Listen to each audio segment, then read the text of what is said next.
오늘 말씀은 초대교회에서 일어난 박해 사건 중에 하나로서 교회 지도자인 사도 베드로가 잡혀서 옥에 갇혔다가 정말 놀라운 역사 가운데 풀려난 그러한 기적 이야기입니다. 예수님께서 승천하신 이후에 예수님을 버리고 도망했던 사람들, 또 예수를 부인했던 사람들, 또 예수님의 죽음에 실망해서 그냥 고향으로 낙향했던 사람들, 이런 사람들 120명이 다시 모여서 부활하신 예수님의 그 말씀에 따라서 마가의 다락방에서 한 마음으로 기도할 때 성령께서 임하셨습니다. 불의 혀같이 임하시는, 강한 바람같이 임하시는 성령을 그들이 받았을 때에 그들이 완전히 달라지기 시작했어요.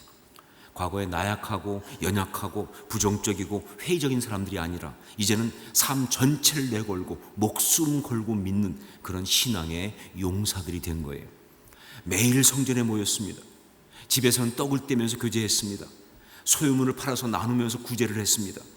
그리고 기도에 힘쓰면서 하나님을 전심을 다해 찬양하고, 그렇게 많은 사람을 섬겼기 때문에 사람들부터 칭찬이 자자한 그런 공동체가 되었습니다. 예수 믿는 사람들 정말 힘 있다, 예수 믿는 사람들 정말 뜨겁다, 정말 능력 있다, 저 사람들은 정말 이 땅의 사람들이 아니다 라고 하는 그런 말들이 사람들의 입에서 나왔다, 그 말이죠. 자, 그런데 이렇게 성령께서 강력하게 역사하시면서 이렇게 놀랍게 부흥하던 이 초대교회에 핍박이 다가온 거예요. 구제하는 일을 맡았던 7 집사 가운데 한 사람인 스데반이 돌에 맞아 순교하는 일이 벌어지면서 그의 순교를 시발점으로 해가지고 대대적인 박해가 일어난 것입니다. 그래서 많은 교인들이 예루살렘 교회를 떠나서, 그래서 이제 유대 땅 각지와 그리고 사마리아, 시리아, 안디옥 등지로 흩어지게 된 거예요. 자, 그런데 이 장면에서 제가 말씀드렸었지만 사도행전 8장 1절을 보면 좀 이상한 것이 나옵니다. 그날의 예루살렘에 있는 교회에 큰 박해가 있어 사도 외에는 다 유대와 사마리아 모든 땅으로 흩어지니라 하는 말씀. 그 중 뭐가 이상하냐? 사도 외에는, 이게 이상한 거예요. 교회에 핍박이 일어났고 그래서 성도들이 다 각지로 흩어지는 상황이 되었는데 어떻게 교회의 중심이며 리더인 사도들은 거기서 제외가 됐느냐, 그 말이에요. 왜 사도들은 피하지 않았느냐 하는 거예요. 이거 어떻게 된 것이냐? 어떻게 해서 교회가 핍박받고 흩어지는데, 그런데 교회의 중심인 사도들은 그냥 예루살렘에 남아있을 수가 있느냐 하는 것이죠. 어떤 주석들은 말합니다. 사도들이 순교를 각오하고 교회를 지키기 위해서 그래서 남았었다고. 근데 절대 그건 아닙니다. 만약 그렇다고 한다면요, 그 다음에 무슨 이야기가 이어져야 돼요? 사도들의 순교 이야기가 이어져야 합니다. 적어도 그 정도는 아니어도 핍박받고 고난받는 이야기가 나와야 되는데 전혀 나오질 않아요. 그럼 뭐냐? 내막은 이렇습니다. 스데반과 그의 순교 이후에 핍박받아서 흩어진 그 사람들은요, 예루살렘 교회 안에 있는 교인 전체를 말하는 게 아니었어요. 그 가운데 한 부류인 헬라파 유대인 그리스도인들을 말하고 있었습니다. 그러니까 예루살렘 교회 안에 두 부류가 있었어요. 본토 유대인 그리스도인, 그리고 또 하나는 뭐냐? 헬라파 유대인 그리스도인. 이 사람들은 디아스포라 유대인들이에요. 헬라 각지에 살던 디아스포라, 흩어진 유대인들이 예루살렘에 왔다가 예수를 믿게 된 그런 사람들이에요. 자, 그런데 이 둘 사이에 사실은 보이지 않게 알력이 있었습니다. 안타깝게도.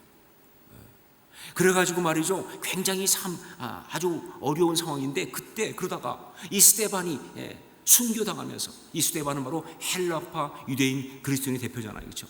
그러면서 핍박이 헬라파 유대인 그리스도인들에게 임한 거예요.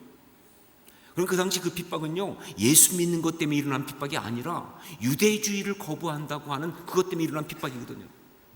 그러다 보니까 말이죠, 그들이 그 핍박을 받고 막 흩어지게 됐는데, 그런데 그때 이 사도들로 대표되는 본토 유대인 그리스도인들은 그 사실을 방치했다는 거예요.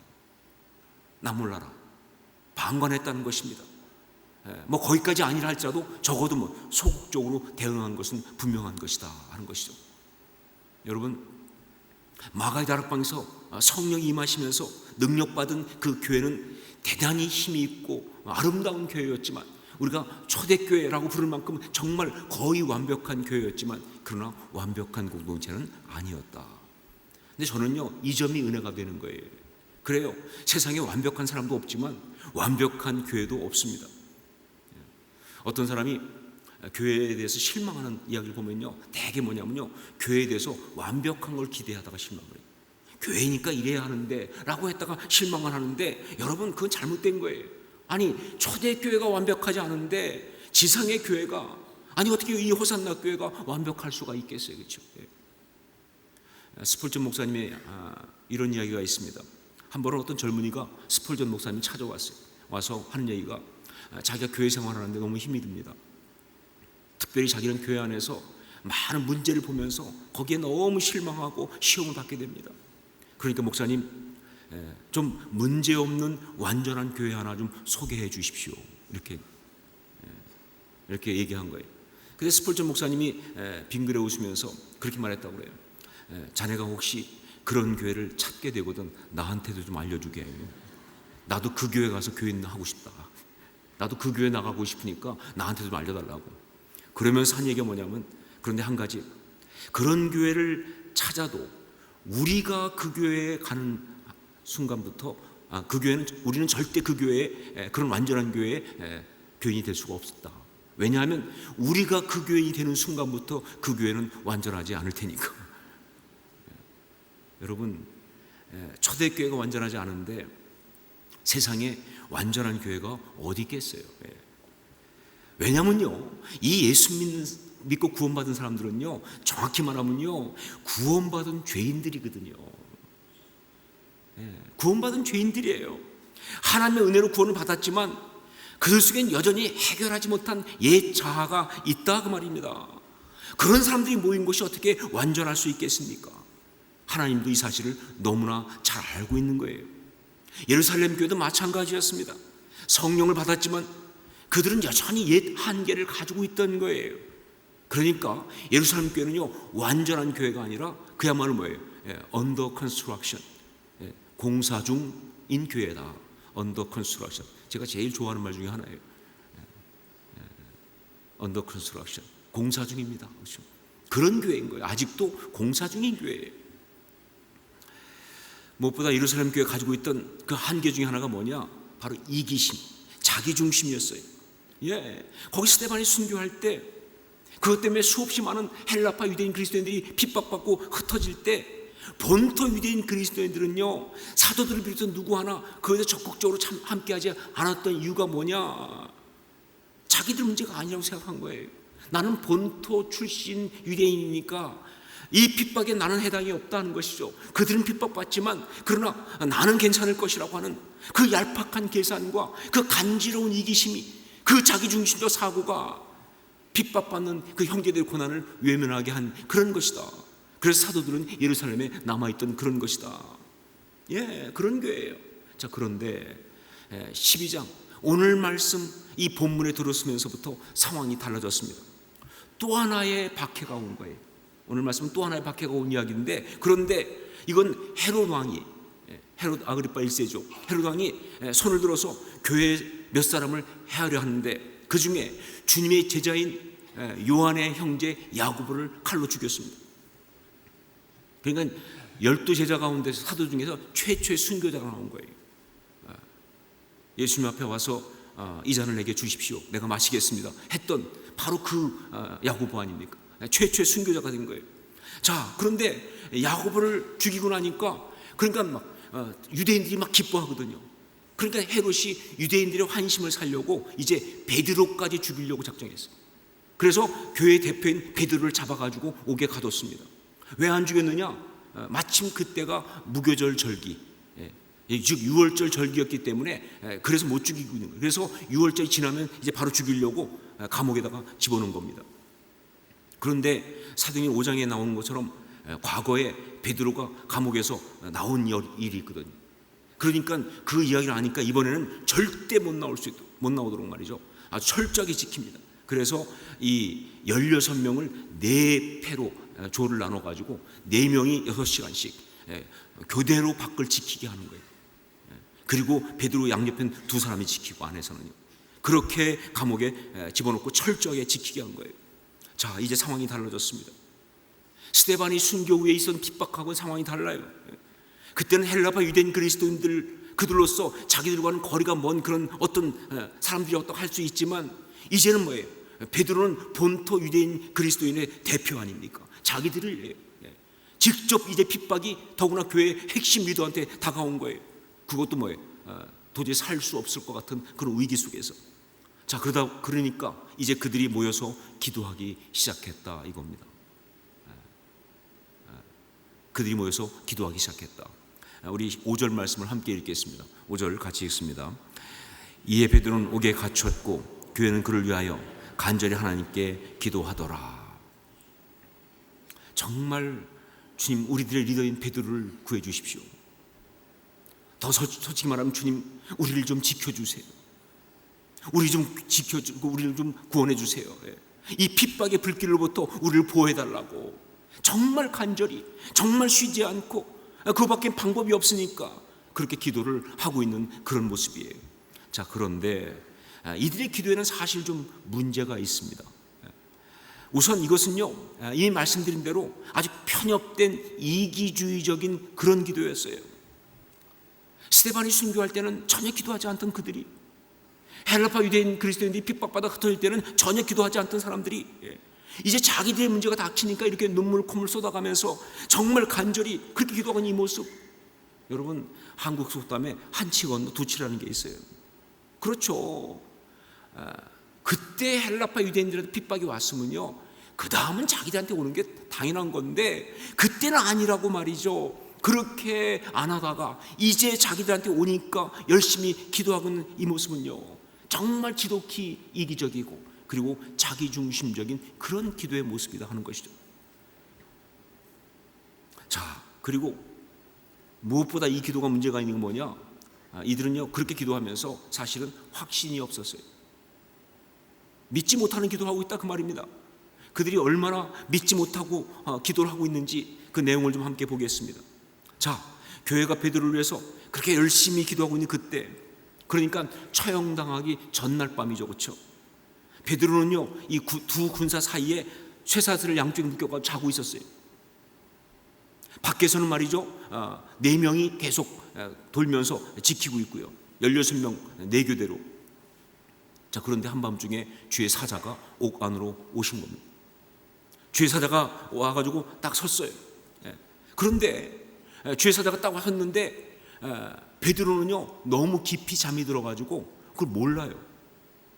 아마 주의 사자가 베드로야 베드로 했겠죠, 그렇죠? 못 들어요. 너무 깊이 잠이 들어가지고. 그래가지고 주의 사자가 안 되는 바람에 어쩔 수 없이 옆구리를 발로 찼다니까요. 옆구리를 서서 깨운 거예요.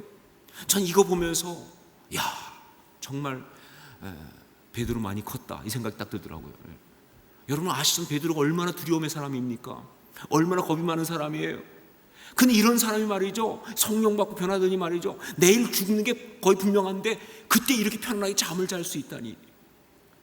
주의 사자가 정말 당황해서 깨울 만큼 잠을 자다니 정말 얼마나 믿음이 대단한 거예요, 그렇죠? 여하튼 그렇게 돼가지고 말이죠, 이제 주의 사자가 베드로를 깨워서 이제 일어나서 띠도 띠고 신도 신고 아주 여유만만하게 나옵니다. 도망치는 게 아니에요. 띠도 띠고 신도 신고 겉옷도 다 입고, 그리고 나와서 첫째 파수 지나고 둘째 파수 지나고 성문까지 지나서 거리까지 딱 나오게 된 거예요. 그때까지 베드로는요, 이게 환상인 줄 알았어요. 너무 놀라운 일이 벌어지니까. 그런데 딱 보니까 이게 진짜거든요. 그래서 정말 그 순간 베드로가 교인들이 자기를 위해 기도하는 곳인 마가 요한의 어머니 마리아의 집으로 가게 됩니다. 그 마가의 다락방, 그곳으로 가는 것이죠. 교회가 그때 거기 있었으니까. 자, 그런데 여기서 해프닝이 일어난 거예요. 베드로가 가서 대문을 딱 두드리니까 로데라고 하는 여자아이가 나왔습니다. 나와서 누구세요? 그러니까 베드로가 나다 그랬겠죠, 그렇죠? 그랬더니 음성이 베드로 음성이잖아요. 이 여자아이가 너무 놀라가지고 문도 못 열고 뛰어들어갑니다. 가가지고 기도하고 있는 사람들한테 베드로가 지금 밖에 왔다. 그랬더니 지금까지 주여 베드로를 풀어주시옵소서, 풀어주실 줄 믿습니다, 아멘 이러고 기도하는 사람들이 갑자기 막 그 얘기 듣자마자 미쳤니? 어떻게 오니 베드로가? 예. 웃기지 않으세요, 여러분? 아니 지금까지 쭉 풀어주실 줄 믿습니다 이렇게 기도했던 사람들이 정작 왔다니까 미쳤냐? 어떻게 올 수가 있니? 그러니까 이 여자아이가 막 아니라고 진짜 베드로가 맞다고 계속 얘기하니까 그 다음 한 얘기는 더 가관입니다. 그의 천사라. 무슨 얘기냐? 그 당시 유대인들은 어떤 개념이 있냐면요, 수호 천사가 사람들한테 있어서 그 사람이 죽었을 때 그 수호 천사가 가족들한테 혹은 아는 사람들한테 죽음을 알리는 그런 일이 있다고 믿고 있어요. 무슨 얘기예요? 베드로는 이미 죽었다예요. 아니 기도하고 있으면서 마음속에는 베드로는 이미 죽었다예요. 그러고 하고 있는 그런 기도예요. 예, 열심히 기도하는 것처럼 보이지만 사실은 그들은 믿지 못했다 그 말입니다. 열심히 기도하고 있긴 하지만 입은 그렇게 말하고 있지만 그들의 이성은 스스로에게 말하기를 이건 안 되는 일이야, 살아날 수 없어, 끝난 일이야, 그렇게 말하고 있다 그 말입니다. 정말 믿지 못하면서 하고 있는 기도예요. 이게 이들의 기도의 문제예요. 자, 그런데 이렇게 문제가 많은 기도를 했는데 정말 편협되고 이기적인 기도, 그리고 뭐예요? 정말 믿음이 없는, 믿지 못하고 하는 그런 기도를 하고 있는데 어떻게 해서 베드로가 풀려나는 이런 기적이 일어날 수 있느냐 그 말이에요. 어떻게 이렇게 엄청난 어떤 역사로 그런 기적이 일어나면서 하나님께서 응답하실 수가 있냐 그 말이에요. 그렇죠? 여러분, 여기서 우리는요 아주 중요한 영적인 메시지를 발견할 수 있습니다. 우선 첫 번째 중요한 메시지가 뭐냐? 응답의 주도권은 하나님이 가지고 계시다라고 하는 메시지. 응답의 주도권은 하나님이 가지고 계시다. 여러분, 기도 응답의 주도권은요 전적으로 하나님께 있는 것이지 인간에게 있지 않습니다. 그러니까 인간들이 이런저런 조건 갖추고 이런저런 격식을 갖추고 그리고 기도하면 하나님이 응답하신다, 그거 아니라는 거예요. 하나님은요 당신의 주관적인 판단에 따라서 정말 응답하실 만한 때에 응답하시는 것이지 절대 인간이 어떤 조건을 다 갖췄기 때문에 정성을 다했기 때문에 그래서 어쩔 수 없이 그래서 응답하시는 어떤 그런 반응이 아니라는 거예요. 여러분, 세상의 종교는요 그 반대로 얘기하죠. 그렇죠? 신적 역사가 일어나려면 그 신이 움직일 수 있는 어떤 행위 조건을 인간이 해야 한다고 말합니다. 100일 기도를 드려라, 40일 철야를 해야, 40일 금식을 해라, 1000번째를 올려드려라, 이렇게 다 했으니까 이제 신이 응답하지 않을 수가 없다. 그렇게 하면서 신한테 응답하라고 협박하는 게 세상 종교예요. 자, 그러나 여러분, 우리 하나님은 그렇게 응답하신 분이 아니십니다. 조건에 따라서 응답하는 게 아니에요. 그러니까 우리가 정말 하나님 앞에 100일 기도할 수 있죠, 그 마음 가지고. 하지만 100일 기도하다 하루 빼먹어도 괜찮아요. 그것 때문에 땡, 안 되겠다, 100일 중에 하루 빼먹었으니, 이렇게 말하는 분이 아니라는 거예요. 금식하다가 중간에 실수로 먹어도 괜찮아요. 그것 때문에 너는 안 되겠다, 그렇게 말씀하시는 분이 아니라는 거예요. 제가 군대 갔다 와서 한 말씀 듣던 것 같은데, 영락기도원이라고 하는 서울에 있는 기도원에 가서 금식 기도한 적이 있습니다. 그때 기도하는 목적은 딱 한 가지예요. 방언을 받겠다는 것. 그때 저는 정말 절박했어요. 왜냐하면요 그때 교제하던 지금 제 아내가 그때 이제 제 교회 후배인데, 그때 저는 교회 오빠였거든요. 그리고 제 아내는 저 새카만 후배인데, 저 군대 갔다 왔더니 이 자매가 그 세상에 그 영락기도원에서 방언을 받았다는 거예요. 기도하다가. 나는 못 받았는데. 그 자존심 상하는 거 말도 못하고요. 이건 안 된다. 하나님, 아니 냉수도 순서가 있지, 이러시면 안 된다. 그래서 제가 그 기도원에 올라가서 금식하면서 그 방언 나도 달라고 기도하러 올라간 거예요.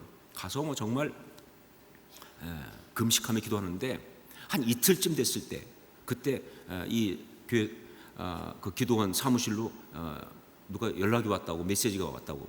그래서 갔더니 보니까 메모가 있기를 저희 어머니가 전화를 했는데 저희 작은아버님이 돌아가셨는데 그 시신이 그때 온 거예요.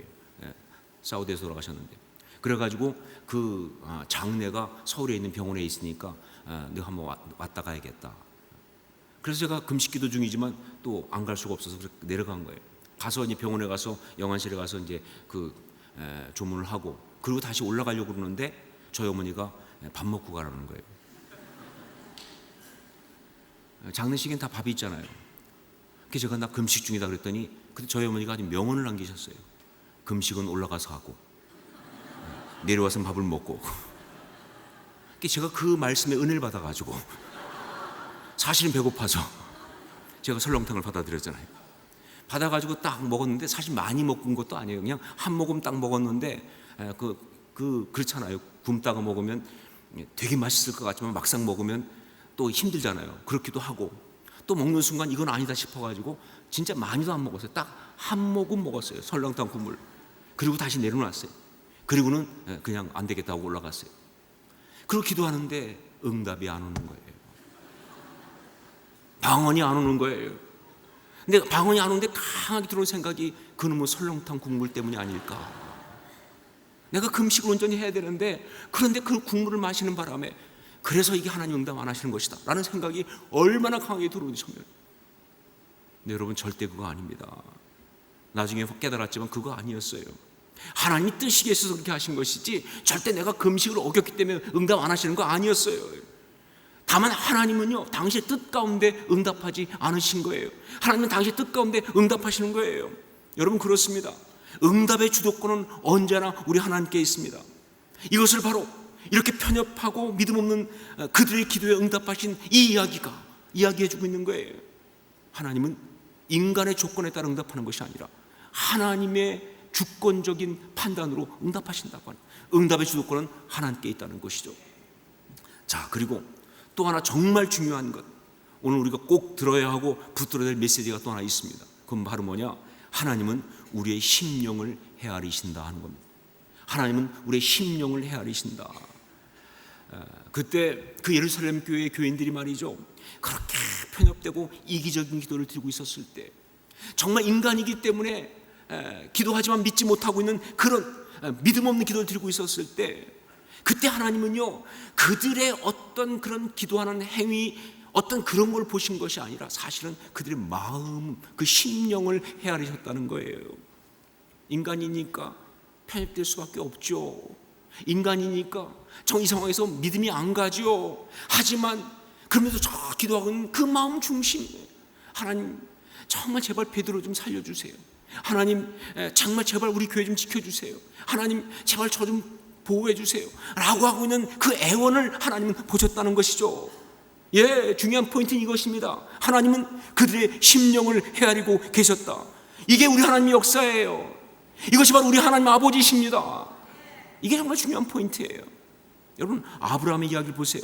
제가 수도 없이 말하지만 소돔과 고모라가 심판받고 멸망당할 때 그때 아브라함이 하나님 앞에 섰잖아요. 그러면서 얘기하지 않습니까? 하나님 어떻게 의인과 악인을 함께 멸하시겠습니까? 그러면서 의인 50명이 있으면 어떻게 하시겠습니까? 하나님 안 하시겠다. 멸망 안 시키겠다. 죄송합니다. 좀 자신이 없던 모양이죠. 45명이 있으면 어떻게 할까요? 안 하겠다. 죄송합니다. 40명 있으면 어떻게 하시겠습니까? 또 30명 있으면 어떻게 하시겠습니까? 20명 있으면 어떻게 하시겠습니까? 10명 있으면 어떻게 하시겠습니까? 근데 하나님 그때마다 그렇겠다. 전 이거 보면서 정말 아니 이 아브라함 뭐 하고 있는 거야 지금 하나님 앞에서. 근데 더 이상한 건 하나님이세요. 하나님은 또 왜 장단을 맞추셔 거기에. 예, 여러분 우리가 아는 것처럼 결국 의인 10명이 없어서 소돔과 고모라는 멸망을 당했습니다. 그러나 여러분 이야기는 거기가 끝이 아니에요. 소돔과 고모라가 멸망당한 그때 이야기의 가장 중요한 포인트는 그게 아니에요. 그때 아브라함이 하나님 앞에서 정말 의인 50명 있으면 45명 있으면 40명 있으면 하면서 쭉 10명까지 이야기하고 있는 그때 그 아브라함의 어떤 그런 그 입에서 나온 이야기가 바로 그것이 중요한 것이 아니라 그렇게 말하는 그 순간 사실 아브라함의 마음속에는 이런 간구가 있었던 거예요. 하나님 거기 내 조카 롯이 있습니다. 걔 좀 살려주세요. 예. 말은 50명 있으면 45명 있으면 40명 있으면 하고 있지만 마음속에 부르짖으면 마음속에 외침은 뭐냐면 하나님 내 조카 좀 살려주세요. 아들 같은 조카 아닙니까? 너무 사랑하지 않습니까? 근데 하나님은요 바로 그 마음을 헤아리셨잖아요. 그래서 창세기 19장 29절 보니까 하나님이 그 지역의 성을 멸하실 때, 곧 롯이 거주하는 성을 엎으실 때에 하나님이 아브라함을 생각하사 롯을 그 엎으시는 중에서 내보내셨더라. 하나님이 아브라함을 생각하사 롯을 그 엎으신 중에서 내보내셨더라. 저는요, 이 구절을 읽을 때만 눈물이 납니다. 그 사랑 때문에, 그 하나님의 그 마음 사랑 때문에. 우리가 기도할 때 하나님은요, 우리가 하나님께 올려드리는 그 많은 말들과 어떤 종교적인 어떤 행위들과 그런 것들을 보시는 게 아니에요. 하나님은 그렇게 하나님 앞에 나오고 있는 우리의 이 심령을 헤아리시는 그런 하나님이시라고요. 그렇죠? 마태복음 6장 7절 8절 말씀, 또 기도할 때에 이방인과 같이 중언번하지 말라. 그들은 말을 많이 하여야 들으실 줄 생각하느니라. 그러므로 그들을 본받지 말라. 구하기 전에 너에게 있어야 할 것을 하나님 너희 아버지께서 아시느니라. 하나님 너희 아버지께서 아시느니라. 하나님 너희 아버지께서 아시느니라. 이게 진리예요. 이게 사실입니다. 하나님은 우리 아버지시기 때문에 그분의 자녀인 우리 심령을 헤아리신다는 거예요. 우리의 심령을 헤아리신다는 거예요. 우리 마음의 소원을 살피고 계시다고 하는 거예요. 비록 우리가 믿음이 없어서, 비록 우리가 정말 연약해서 제대로 못한다 할지라도 그 마음 중심을 먼저 보시는 분이 하나님이시라는 거예요. 이건 천지가 변해도 변하지 않는 분명한 사실인 줄로 믿습니다. 그러므로 여러분, 혹시 어떤 순간에 하나님은 너한테 관심이 없으셔 라고 하는 마귀의 속삭임이 있다 할지라도 절대로 거기에 넘어가지 마세요. 하나님은 너한테 관심이 없으셔. 이 마귀의 속삭임에 절대 넘어가지 마세요. 하나님은 지금 나의 힘든 마음 잘 모르실 거야. 하나님은 나의 아픈 마음 잘 모르실 거야. 그 간악한 미혹함에 넘어가지 마세요. 혹은 우리의 믿음이 부족해갖고, 아니면 내가 지은 죄가 있으니까, 그러니까 나의 이 간구를 하나님이 절대 안 들어주실 것 같다 라고 하는 이 사악한 미혹에 절대로 넘어가지 마세요. 그리고 마귀가 거룩한 척 종교적 요구를 하고 있는 그 미혹에 넘어가지 마세요. 그러니까 너는 이렇게 해야 돼, 저렇게 해야 돼, 열심히 해야 돼, 뭐 무슨 격식과 조건과 뭘 해야 돼. 물론 할 수 있어요. 하나님 앞에 우리가 금식도 하고 간구할 수 있고 다 할 수 있어요. 그러나 그건 조건이 아니에요. 그거 못했다고 해서 안 되는 거 아니라니까요. 혹시 그거 잘 하다가 하기로 했는데 못했다고 해서 죄책감에 빠지지 마세요. 여러분, 그냥 우리의 심령을 헤아리시는 우리 하나님의 아버지 앞에 마음을 여십시오. 이게 중요한 거예요. 뭐 교회 와서도 괜찮고요, 집에서도 괜찮고요, 직장에서도 괜찮고요, 어딘가든지 하나님께 마음을 여세요. 하나님은 내 마음을 보고 계세요. 내 심령을 헤아리신다고요. 그리고 그렇기 때문에 때로 내 생각과 다르게 일이 돌아가도요, 그래도 믿으세요. 내 생각에는 이렇게 돼야 되는데 안 된다. 그래도 정말 실망하지 말고 믿으세요. 어떻게? 내 마음을 주님이 아시는데도 이렇게 간다고 하는 것은 그럴 만한 사정이 있으시겠지요.